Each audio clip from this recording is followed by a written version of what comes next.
While reality TV often delves into themes of love, romance, and interpersonal drama, few shows offer the raw, unflinching reality of life and death like Deadliest Catch.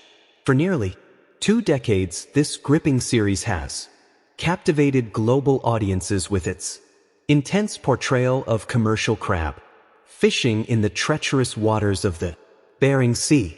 Beneath the thrill of towering waves and high stakes competition lies a sobering undercurrent of tragedy and loss, where each episode becomes a chilling reminder of the sea's merciless power. The excitement of the hunt is interwoven with the heartbreak of sacrifice as the icy depths continue to claim lives, forcing viewers to ask, how many more must perish before the world truly comprehends the brutal cost these fishermen endure? The lure of the sea is matched only by its cruelty. What drives these individuals to return season after season to such a perilous life? The answer lies in a blend of financial necessity, deeply rooted tradition, pride, and an intimate connection to a way of life passed down through generations. The freezing waters of Alaska are no playground. They're hostile and dangerous, a domain where even the most seasoned seafarers face daily threats to life and limb. But Deadliest Catch follows a select few vessels. The reality is far broader, with countless other boats braving the same deadly elements, each carrying its own story of endurance, pain, and perseverance. On the decks of these boats, survival is a constant battle.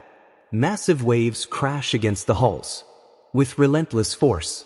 Winds howl through multiple layers of clothing, and ice slicks the surfaces, turning every step into a gamble. Beyond the physical dangers, the psychological toll is equally devastating. Fishermen are not only tested by nature, but also haunted by the ghosts of their past's personal tragedies and the ever-present threat of disaster. One of the most poignant stories captured on the show is that of Jake Anderson, a man whose road to becoming a captain was paved with immense personal suffering. Homeless and struggling with substance abuse, Jake's life took an even darker turn in season 5 when he received news of his sister's sudden death while at sea. As he reeled from that devastating loss, a new blow came just a year later, when his father disappeared and was later found dead. These events could have shattered anyone. He returned to the sea with a determination that spoke volumes of his resilience.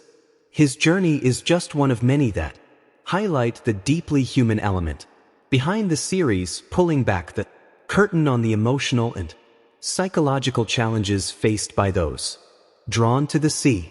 Another compelling figure is Joshua Tell Warner, a deckhand whose dark past caught up with him. Between 2007 and 2009, Warner committed a series of bank robberies before appearing on Deadliest Catch. When his identity was discovered and he was arrested in 2010, it served as a stark reminder that even those portrayed as everyday heroes can carry hidden burdens. Warner's incarceration ended his television career and underscored a sobering truth. Reality television may dramatize their lives, but it cannot shield anyone from justice or consequence. Then there is Captain Sig Hansen, one of the most iconic and enduring figures on the show. Born in Seattle in 1966, Sig comes from a long line of Norwegian fishermen and took command of the Northwestern at just 24. Throughout the series, Sig has been a pillar of leadership and strength, mentoring younger captains like Jake Anderson while maintaining his family's legacy in the unforgiving world of Alaskan crab fishing. His daughter, Mandy Hansen, later followed in his footsteps, defying gender norms and skepticism in a male-dominated industry. To prove her mettle, her determination and skill became an inspiring subplot within the larger narrative of survival. Sig himself has not been immune to hardship. His on-camera heart attack was a jarring wake-up call for both crew and audience, exposing the real physical dangers of this life.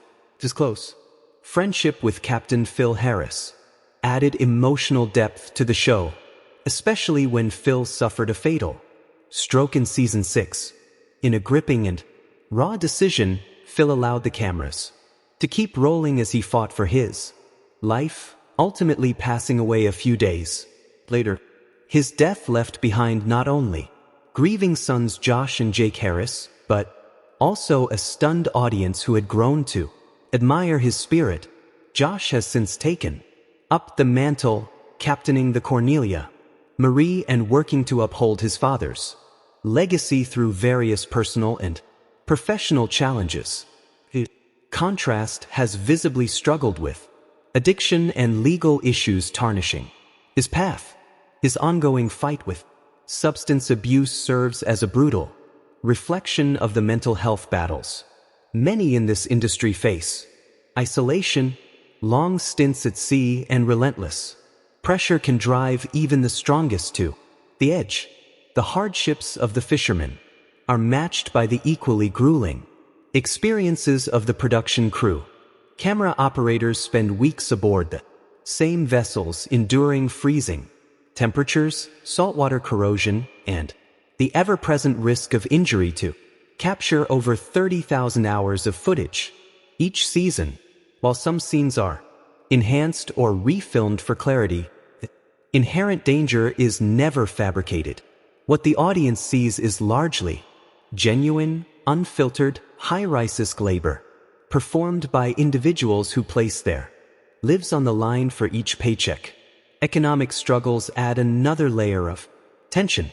Alaskan fishermen often rely on government subsidies just to get by, while out-of-state workers may earn more. The implementation of the quota-based catch share system in 2005 aimed to enhance safety by allowing crews to avoid bad weather, but the sea remains a deadly workplace. Accidents, injuries, and deaths still occur despite improved protocols. Over time, the series has witnessed several dramatic exits. The Hillstrand brothers departed amid legal issues, and Captain Elliot Nye, once celebrated for his skill, was derailed by addiction. Though he marked 90 days of sobriety in 2017, his 2022 arrest for drug trafficking ended the chapter with a prison sentence. Another tragic example of how personal demons often resurface under pressure. Tragedy hasn't spared the behind-the-scenes team either. One of the most shocking off-camera events was the murder of producer Joseph McMahon, who was shot outside his home. Other crew members, like deckhand Nick Mavar, have lost battles with addiction. His fatal overdose sending ripples through the cast and fans alike. These moments highlight a chilling reality. Behind the show's thrilling facade are real people grappling with profound personal challenges.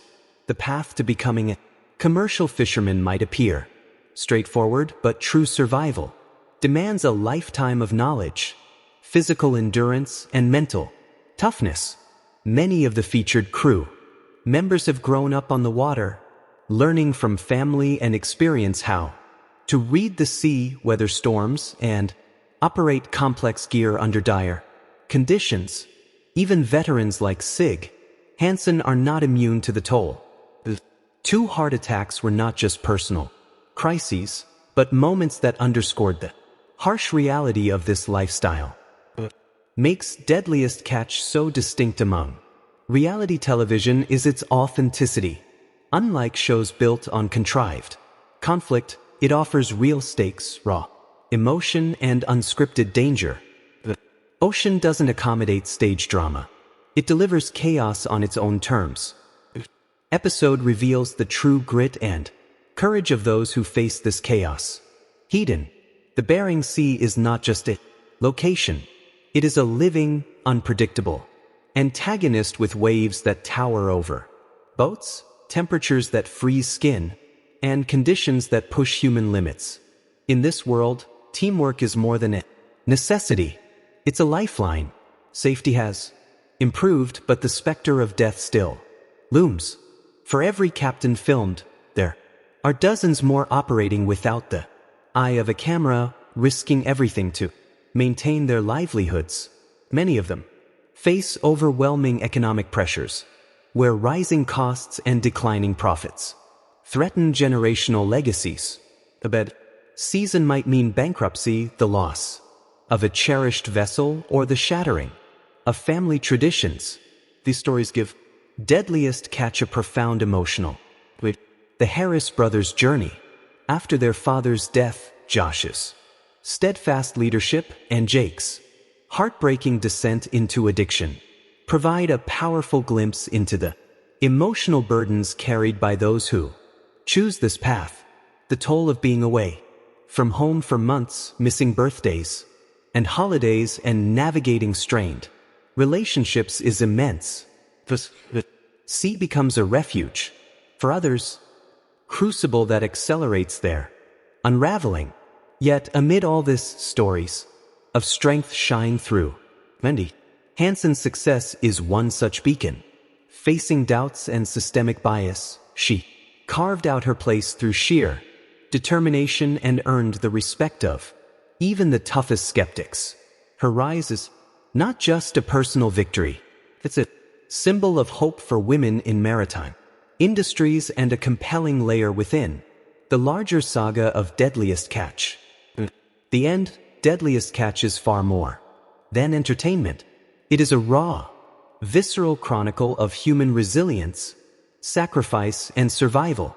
As the series sails past its 20th season, it continues to evolve, now addressing not just personal struggles, but environmental crises as well.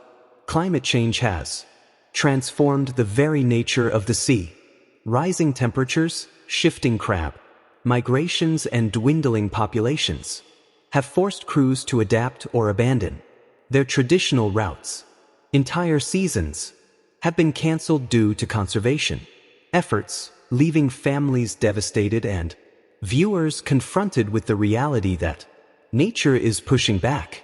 King crab and snow crab populations have plummeted, prompting boats to pivot to less lucrative fisheries or remain docked. These changes aren't minor. They're existential threats to communities built around fishing. Each pot pulled onto the deck now carries with it not just potential profit, but also the weight of uncertainty. A full pot is no longer a celebration of skill. It's a fleeting victory in an increasingly fragile ecosystem. Today's captains must be more than seafarers. They are environmental observers, strategists, and mental health advocates responsible not just for the safety of their crews, but also for their emotional well-being. Isolation, long hours, and high stakes have taken a toll, with many fishermen now dealing with PTSD, depression, or addiction. The pressures are relentless. Yet, amidst the chaos, they keep going. They set sail not for glory, but for survival, legacy, and love of the sea. Their stories, captured with brutal honesty and emotional depth, continue to inspire millions. As long as the ocean remains a force of nature and livelihood, Deadliest Catch will remain a hauntingly powerful testament to those who brave it. As the tides of the Bering Sea shift, so too does the narrative arc of Deadliest Catch, continuing to evolve as it charts new waters with younger captains, environmental pressures, and mounting psychological tolls. Over 2 decades, the show's longevity lies not in its formula, but in its adaptability, mirroring the very fishermen it documents. The new generation of seafarers like Josh Harris and Mandy Hansen don't just inherit the helm of legendary vessels. They inherit the burden of a tradition under siege, still haunted by the shadow of his father's legacy, grapples with the relentless expectations that come with captaining the Cornelia Marie. Despite his efforts to lead with the same grit and authenticity that defined his father, his journey remains fraught with emotional strain, financial obstacles, and the daunting weight of living up to a legend. Meanwhile, Mandy Hansen represents a fresh beacon of hope in an industry long dominated by men. Her rise within the Northwestern crew isn't the result of favoritism or nepotism, but earned with the same sweat, grit, and battle scars that define any seasoned deck. And through her, viewers see that resilience and strength have no gender, that a love for the ocean and the resolve to survive it are universal, qualities shared by all who dare step onto a crab boat. Yet the sea remains indifferent to progress or sentiment, offers no leeway for youth, innovation, or lineage. Instead, it confronts each fisherman with unrelenting challenges that test even the most seasoned mariners. The introduction of new environmental threats has further complicated the equation. Climate change is no longer an abstract idea for these crews. It is an immediate and devastating reality. Rising ocean temperatures and melting ice caps have disrupted traditional crab migration patterns, often leaving pots empty and morale shattered. Whole fishing seasons have been canceled or slashed due to diminishing crab populations, forcing many boats into long, uncertain periods of dormancy. The emotional and financial toll of these shifts cannot be overstated. Generations of Alaskan families who have made their living from the sea now face a future clouded with uncertainty, their economic survival as fragile as the ecosystems they depend. This evolving dynamic has compelled captains to expand their roles. Longer are they simply navigators and leaders of men.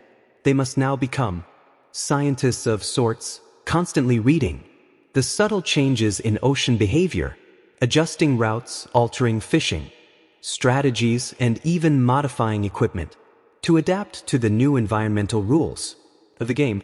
In many ways, they are frontline witnesses to the slow unraveling of marine ecosystems, watching in real time as the bounty of the ocean becomes increasingly elusive. These captains, like Sig Hansen and Keith Coburn, are also bearing greater responsibility for the psychological welfare of their crews. Extended voyages, isolation from loved ones, and the unrelenting pace of work often lead to deep emotional fatigue. For many, PTSD, anxiety, depression, and substance abuse are not distant risks, but daily companions. The portrayal of Jake Harris's spiraling addiction and recurring legal troubles is not just a subplot. It's a stark reality that echoes the experience of many who cannot reconcile the demands of life at sea with stability on land. The production team, too, finds itself entangled in this dangerous ecosystem. These are not mere documentarians standing safely on shore. They are participants in the chaos, subjected to the same freezing winds, mechanical hazards, and unpredictable swells as the crews they follow. The rawness of the footage stems from this embedded presence where camera operators are just as likely to be injured or emotionally scarred as the fishermen they capture. Tragedy has struck behind the scenes as well. The murder of producer Joseph McMahon and the overdose death of Dan Nick Mavar remind us that the toll of Deadliest Catch extends beyond what is seen on screen. These were not isolated incidents, but part of a broader pattern of emotional wear and psychological breaking points, often exacerbated by prolonged exposure to danger, isolation,